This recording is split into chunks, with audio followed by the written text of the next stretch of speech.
It's a pleasure to follow the noble Lord, Lord Lee, and I would like to add my congratulations to the noble Lords, Lord Mann and my noble friend Lord Barwell on their brilliant maiden speeches. My lords, in the words of Charles Darwin, it is not the strongest of the species that survive, nor the most intelligent, but the one most responsive to change. The easy passage of this bill through the other place clearly signals changed parliamentary reality, as the British people supported the offer to get Brexit done. So we in this House must change our approach. We are leaving the EU on the 31st of January, and this legislation is required in order to ensure a period of time to adjust, at least until the end of 2020. In line with the Salisbury Convention and election promises, we must not frustrate the timetable. So it seems we must give the government the benefit of the doubt, and I will be willing us to succeed. As the House knows, I deeply regret that we have lost the argument on our future relationship. I will not be celebrating on the 31st of January, but I accept it.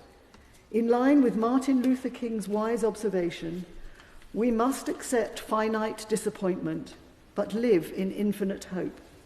So, my lords, my participation in this debate is in the spirit of hope. During committee, I will point out where I consider the legislation ideally needs amending, as is the normal scrutiny role we are here to perform. But if ministers reject the amendments, this House will not prevail. So in that event, I must hope that the EU withdrawal can move forward successfully without the changes. What else do I hope for?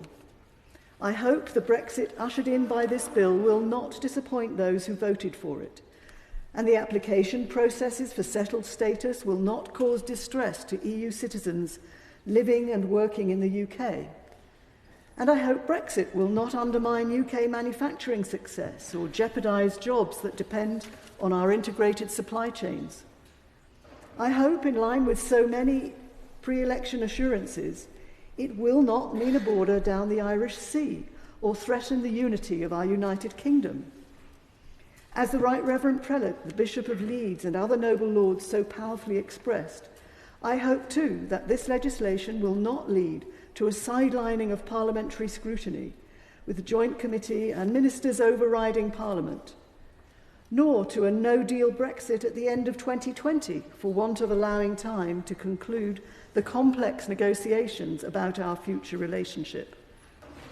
I sincerely hope leaving the EU will bring a better future for the UK and greater freedom of trade and global interaction. But I must confess to being completely unable to see how all this will be achieved. So I must also hope that I am wrong and the Brexit supporters are right. The Prime Minister says he wants us to remain close friends and partners, and I wholeheartedly agree.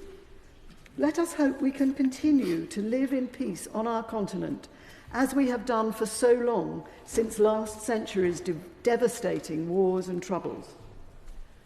My lords, the result of the election was decisive, but I hope it won't be divisive. I implore the government to reach out to those who are devastated or fearful of leaving the EU. Reach out across our country, across the regional, political, social and generational divides. The government intends to get on with improving life outside the southeast and our prosperous cities, especially for the north, and wants to create opportunities and improve living standards for all citizens of one nation, Britain. I hope that the government will bring us together, all our 4 countries. We are a wonderful nation. Together we have achieved so much. As we pass this bill and leave the EU, I do hope we will continue to succeed together long into the future.